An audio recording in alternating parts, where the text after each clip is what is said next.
gathered in the presence of our Lord, believing that our God, the author of all these things that we are now doing, brothers and sisters, it is the Son of God who came down from heaven, not to do His own will, but to fulfill what is the will of God the Father.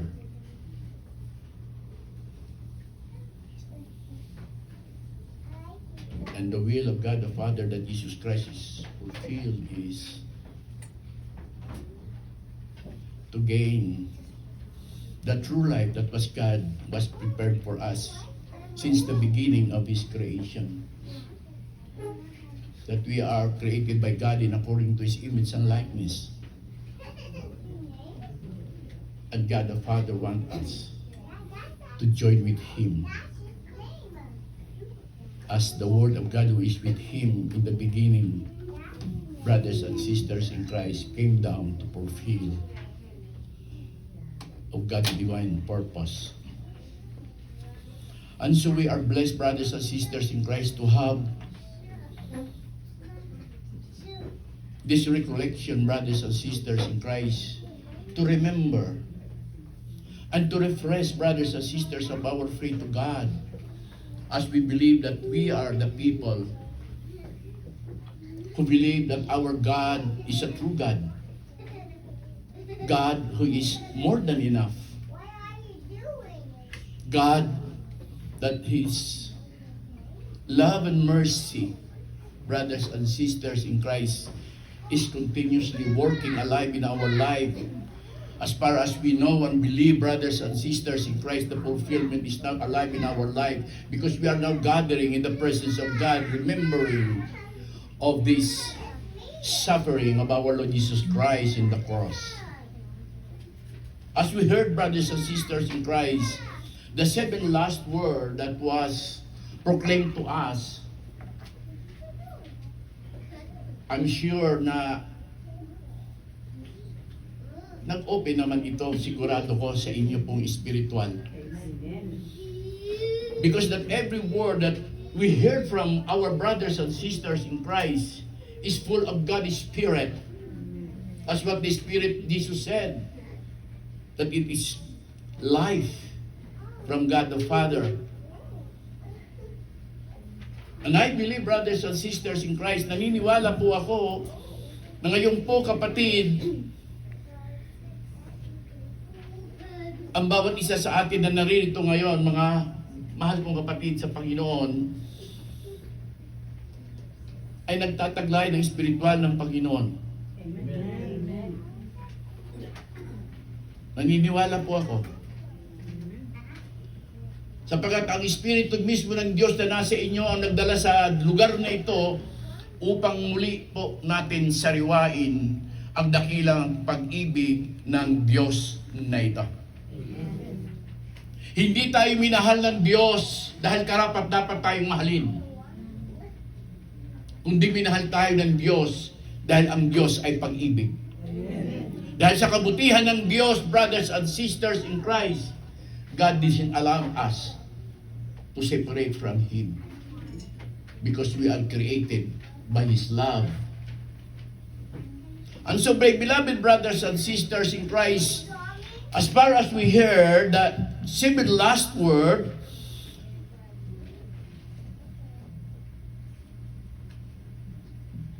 na-bless ba kayo? Na-bless ba kayo sa mga napakinggan nyo?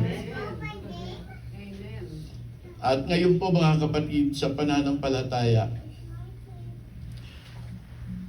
sasariwain natin bilang tanda na ang lahat ng mga kapahayagan na nasusulat at ipinahayag, brothers and sisters in Christ, ay magbibigay sa atin ng patuloy na kapahayagan. That the seven last word of Jesus Christ in the cross is a divine word of Spirit fullness in God's plan, and according in the Old Testament, proclaimed by the prophet Isaiah, in chapter 53 verse 10, tingnan natin ang nakasulat. And what is written, brothers and sisters in Christ? And it was also written in the four gospel of the Holy Scriptures in the New Testament. Amen? Yet, it was the Lord's will to crush him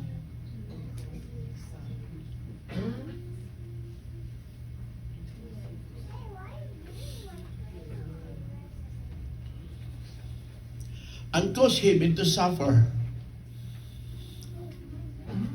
The truth that the Lord makes his life an offering for sin. He will see his offspring and prolong the days. And the will of the Lord will prosper in his hand. Brothers and sisters, sa Tagalog, ano nakasabi sa Tagalog? Magandang pakinggan sa Tagalog. Tingnan natin sa Tagalog version.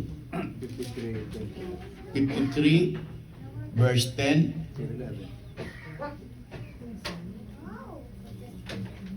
Anong sinasabi po sa Tagalog? Sige po, mahal na kapatid. Wala pala akong Bible dito. Ganito po mga kapatid. Sinabi ni Yahweh, ang kanyang paghihirap ay kalooban ko. Ang kanyang kamatayan ay handog para sa kapatawaran ng kasalanan. Dahil dito ay mabubuhay siya ng matagal.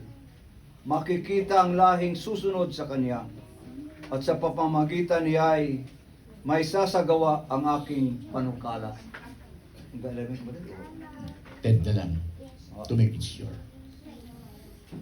Pagkatapos ng mahabang 11 pa. Hindi. Ted lang po.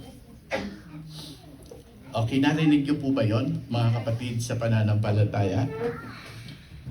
So anong unang napakinggan natin sa unang salita ng Panginoon sa cross? What is the first word that Jesus Christ said in the cross? Anong unang sinabi po ng Panginoon? Father, forgive them. Amen?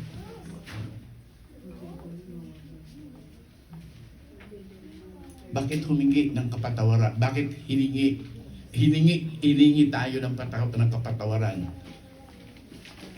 sa Diyos Ama? Tayo maligtas. Pa? Para tayo maligtas. Kasi hindi pa nila alam na secret na Diyos yung pinaparusahan nila. Because the wages of sin is death. Romans 6:23. And that is the reason why it says that God gave Jesus Christ to give us an abundant life. Because God doesn't want us to die and to separate our spiritual, especially the soul that was given to us alive from God. Hindi ko kalooban ng Diyos yun, kapatid, na mahiwalay ang espiritu natin sa Diyos, lalo na ang ating kaluluwa, na siyang buhay na ibinigay ng Diyos sa atin. Amen po. Sabi nga ng isang kapatid natin kanina, ang sabi nga po, kung tayo mga magulang na nagmamahal sa ating mga anak, hindi natin pahihintulutan na mapahamak ang ating mga anak. Hindi bali tayo magulang ang siyang mag-suffer, wag lang ang anak natin.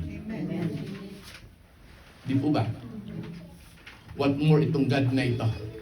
Kaya kung mapapansin natin po, brothers and sisters in Christ, the suffering of our Lord Jesus Christ to fulfill what is the divine plan of God in this life that was created by His love. Grabe po. Grabe ang pag-ibig ng Diyos na ito. That even Jesus Christ willing to suffer because Jesus, God knows how God the Father loved us. Handa po siya magsakripisyo. Alam kasi ng Panginoon kung gaano kalaki ang pag-ibig ng Diyos sa atin. Di ba madalas natin naririnig po yan sa John chapter 3 verse 16? that for God so loved the world that He gave His only begotten Son, so that whoever believes on Him shall not be perished, but have eternal life. Kaya ganun na lamang po talaga ang hinihiling ng Panginoon. Father, forgive them.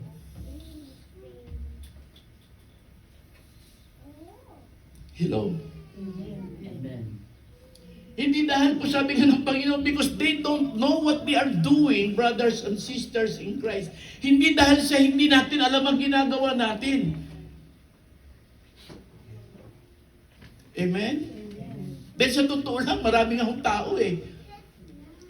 Nag-iisip pa nga gumawa ng masama, isa kapwa-tao eh. Hindi po ba? They don't know what they are doing, brothers and sisters, because they don't understand what is the divine purpose of God's love in our life. Hindi natin naunawaan kung gaano kadakila ng pag-ibig ng Diyos sa buhay ng tao. Amen po? Kaya yung mga ginagawa natin, hindi po natin ito, brothers and sisters, na unawaan na ikaw at ako ay labis na minahal ng Diyos na ito. Amen? At yung pangalawa, anong makikita natin sa pangalawa na salita na sinabi ng Panginoon? Anong sinabi sa pangalawa na word? Ano sabi po? You will be with me in paradise. Truly today, you will be with me in paradise. Anong ibig sabihin nun? Sabi niya po doon sa isang makasalanan, ngayon din, makakasama kita sa paraiso. Bakit po sinabi ng Panginoon yon? Hindi siya ng kapatawaran. Ha? Hindi siya ng kapatawaran. Nag-request eh. Nag-request? Ano ba naman? Di ba yung isa minamak si Christ, yung isa nag-request, Lord, isama mo na ako mamaya pagkatapos, ha?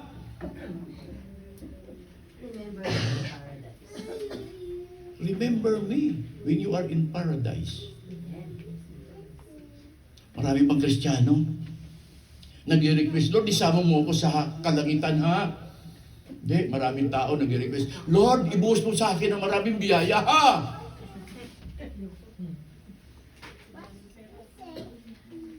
Yun ang hindi alam ng marami na Kristiyano.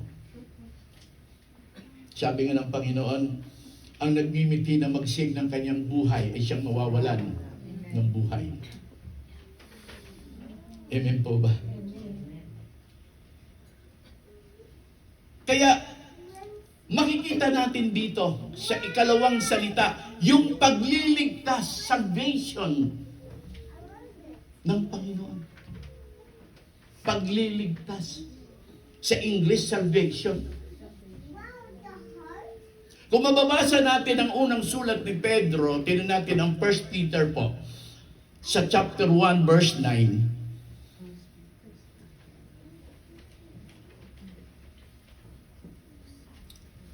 Tingnan natin. Hopefully mailagay para makita nyo po. Kasi mas maganda ang nakikita nyo po. Kung medyo malabo ang inyong paningin at hindi nyo mabasa masyado, sabihin nyo po sa akin, mayroon akong extra salamin. Hello? Okay, ano ang sinasabi po dyan? Ano po sabi? For you are receiving the result of faith, the salvation of your soul. Ano? May pananampalataya ba? Sino walang pananampalataya? Taas ang kamay. Wala naman. Lahat may pananampalataya sa Diyos. Dahil sa pananampalataya, tinatanggap na natin ang kaligtasan ng ating kaluluwa. Amen. Through faith. Kaya ho tayo pinagtitipon ng Panginoon sa pamamagitan ng mabuting balita na may kapangyarihang Espiritu upang sumampalataya tayo. Because truly it is impossible to please God without faith. Hindi ba? Kaya nga ho tayo nagtitipon. Nagtitipon tayo saan? Sa salita ng Diyos. Hello? Amen. Hindi salita ng tao. Amen po? Kaya mapalad ang mga taong nakakapakinig ng salita ng Diyos. Amen po ba? Mapalad ang tao nakakapakinig ng salita ng Diyos. Because what is Jesus said? Binanggit ni sister kanina po yun. Sa John chapter 6 verse 53. Ano nabanggit po? Ano sinasabi ni Christ na sinulat ni John sa kanyang gospel? That the Spirit gives life, flesh counts for nothing. Amen? My word are spirit, and they are life. Naniniwala tayo noong pasasalita ng Diyos. At naniniwala po marami Kristiyano na ang salita ng Diyos ay Diyos at Espiritu ng Diyos. Pero marami pa rin po, brothers and sisters, ang defeated Christian. Defeated means to say, slave ng alin? Ng masamang espiritu. Nagdalas sinasabi nga ni brother yan, saka ako, bilang buhay na patotoo, ganyan din po kami sa lumang buhay bilang isang Kristiyano. Amen? Nagkursilyo, pero ang gawain pa rin ng makademonyo. But thanks to God, salamat sa Diyos. Brothers and sisters in Christ, hindi po tumigil ang Diyos. Katulad niyo po, hindi tumigil ang Panginoon na hindi po natin masumpungan ang banal na kahulugan na may kapangyarihan espiritual na nagbumula sa salita ng Diyos. Because God knows, brothers and sisters in Christ, kung sino ang talagang sa Kanya may willingness to understand and to join God's divine purpose. Kayo po yun. Kasi kung hindi kayo, wala kayo dito. Hindi ba? Yan ang patotoo. Yan ang katotohanan. Ano po yung pangatlo? Anong pangatlong salita ang sinabi po ng Panginoon na binasa, ipinahayag? Nakaka-bless yung mga sister natin talaga, no? Anong pangilan mo ba yun? Pangatlo. Anong sabi po doon? Woman, this is your son. Son, this is your mother. Ano sinabi na nagbigay sa atin kanina ng kanya pong pahayag, pagkilala sa magulang. Amen? Endorsement of Jesus Christ to His mother as a mother of His disciple. And the disciples of Jesus Christ is a son of Blessed Mother as Jesus' disciple. Amen? So anong ibig sabihin nun? It is a relationship. Relationship between mother and son, brothers and sisters in Christ, in the midst of their faith to Christ. Isang relasyon ng ina at anak sa harapan. Ano ba yung harapan? Ha? Front? Sa Tagalog? Good. Sa Diyos na ito. Bakit? Nasaan si Blessed Mary? Nasaan si John? Nasa harapan ni Kristo. Mali? Tama. Tatamaan tayo talaga ng pag-ibig ng Diyos. Ng habag ng Diyos. Hindi ba?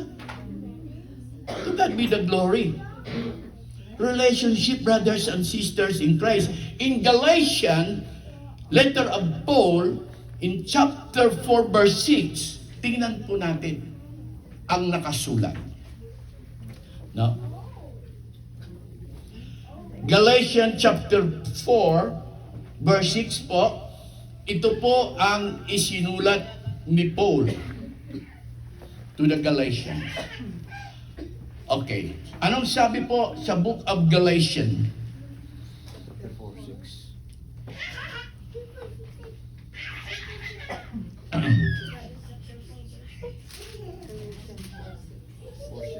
Okay, chapter 4.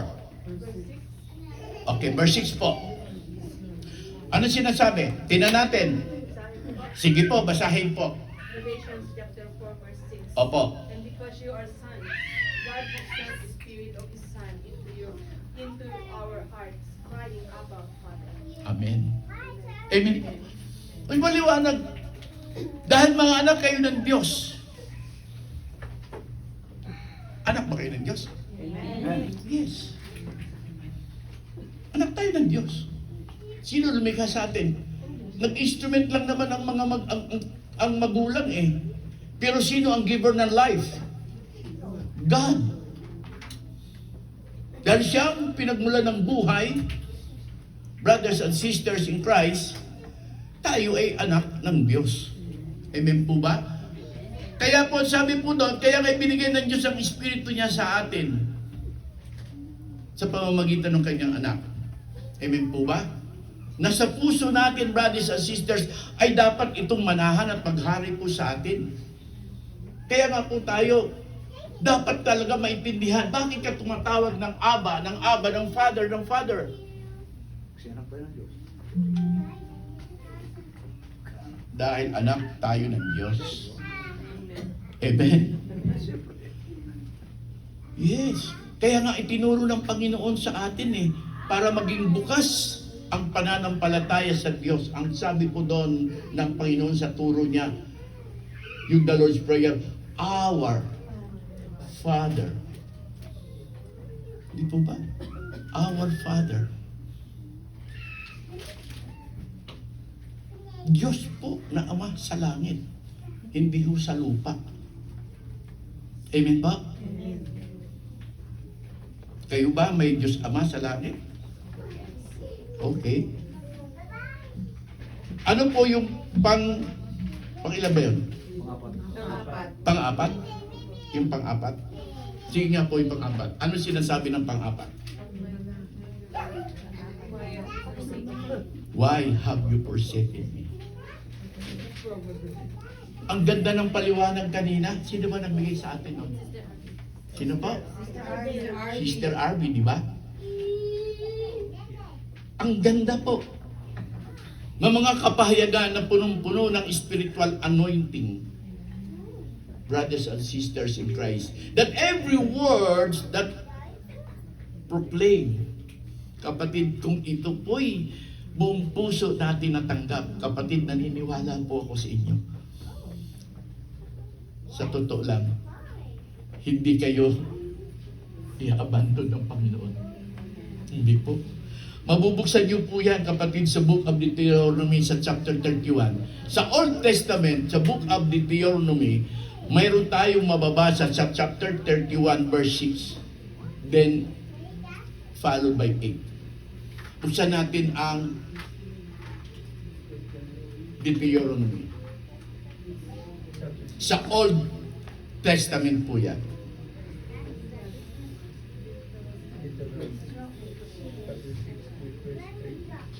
Anong sabi po doon? Okay? Anong sabi po ng nasusulat? Be strong and courageous. Do not be afraid or terrified because of them. For the Lord your God goes with you. He will never leave you nor forsake you. Ano ba sabi? Be strong. Maging matatag. Amen? Matatag sa pananampalataya. Matatag sa pagtitiwala. Amen po ba? Na hindi dapat tayo nagkakaroon ng pagkatakot.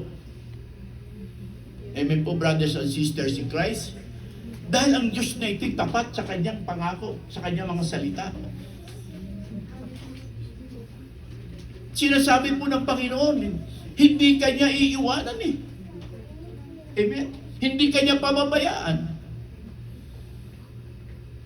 Sa totoo lang, napakarami na po tayong pinagdaanan na sakripisyo sa buhay na ito.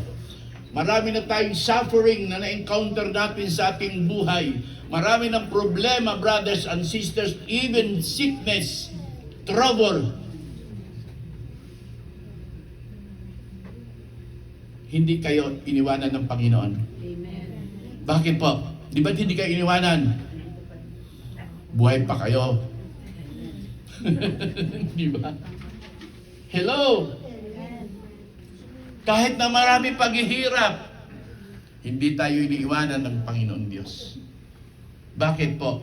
Because every word that comes from the mouth of God in according to what is written in the Holy Scriptures, proclaimed by prophet Isaiah in chapter 55 verse, I think 11. Ano sinasabi doon? In Isaiah chapter 55 verse 11, anong sinasabi po doon ni prophet from the word of God that was given to him? That every word that comes from my mouth, Not be void. it will not return to be void. It will fulfill because this is my will.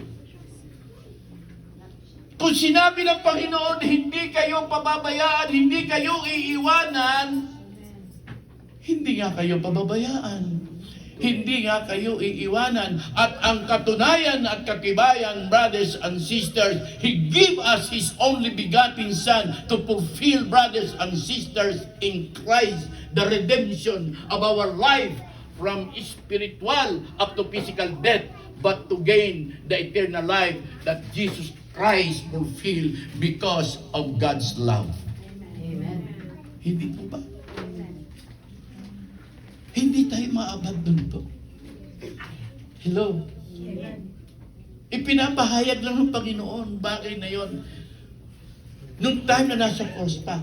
But remember when Jesus Christ rose again from the dead, ano sabi po? Mamamatay pa po ba siya? Hindi na. Hindi ba? Maabandon ba siya? Hindi na. Kasi, nangyari na po yun para sabi nga ng sister, mga brother natin kanina, kasi po, that is for our sins. Dahil sa kasalanan natin. Yung panglima, Ako'y nauuhaw. sino nag-share nun? Sister Berna. Wow, Sister Berna pala. Napakinggan niyo ba? Na-bless ho ba kayo? Nabuksan ba ang espiritu niyo po? Sabi nga ni Sister kanina, Sister Kerry, alam niyo po, pati daw sila, nanunoy ang lalamunan. Amen?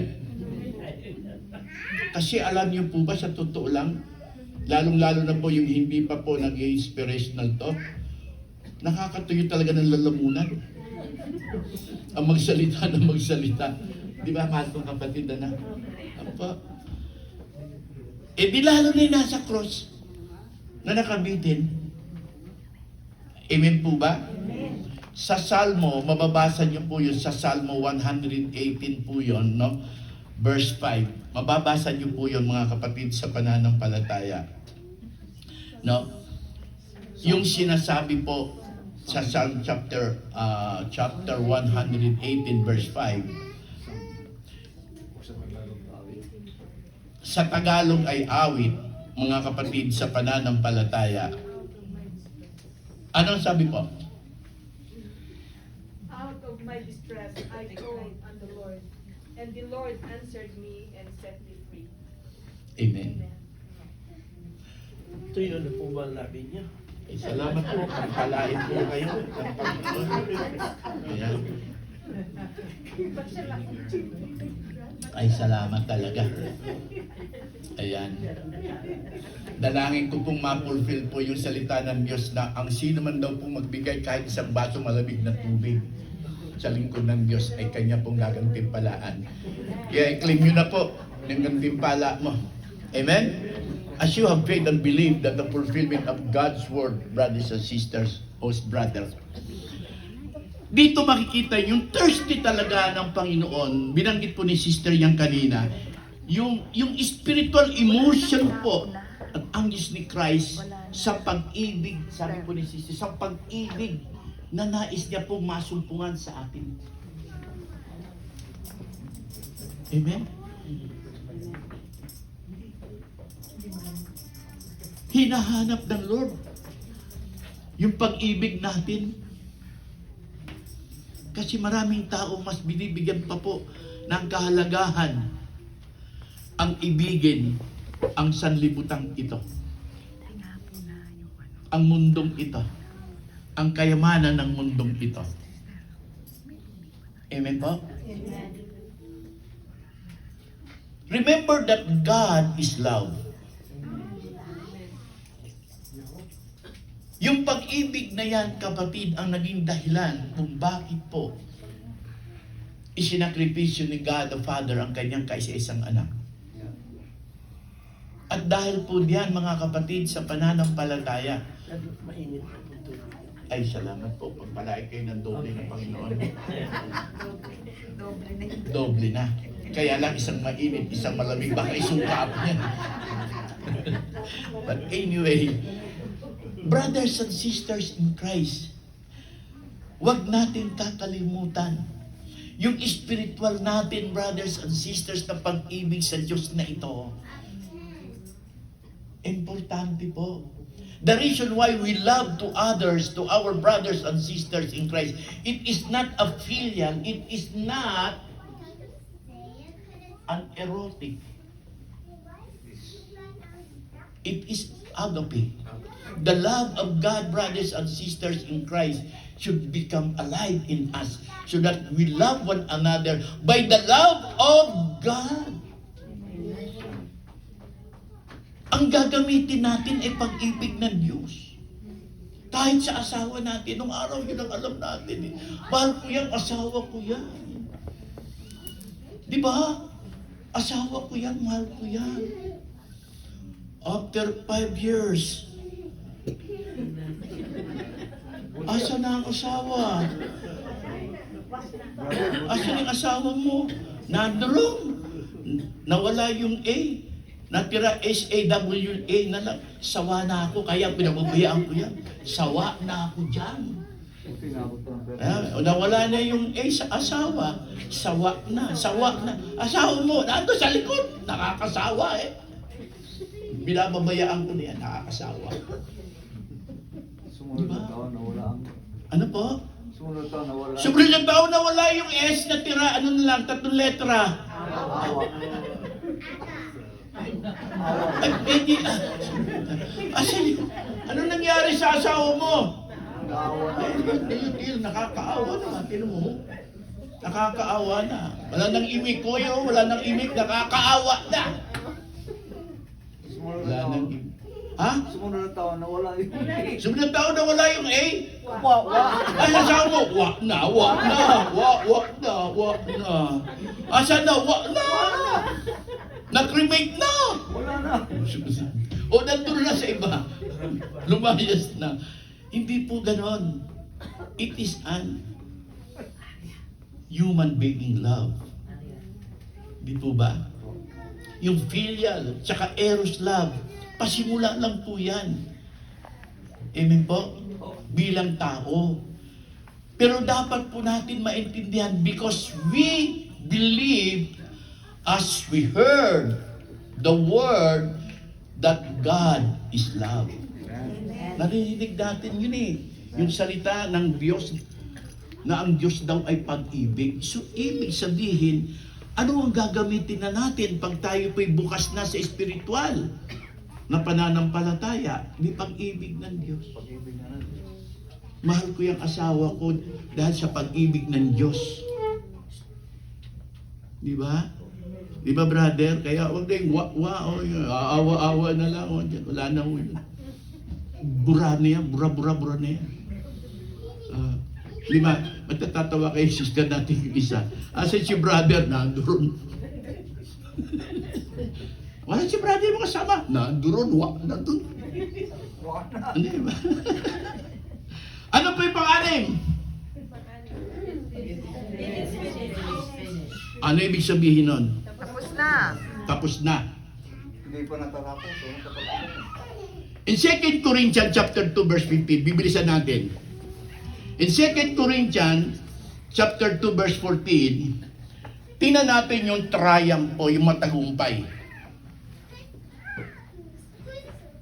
Pansinin po natin yon. But thanks be to God who always lead us. Tama yun? Tama yun?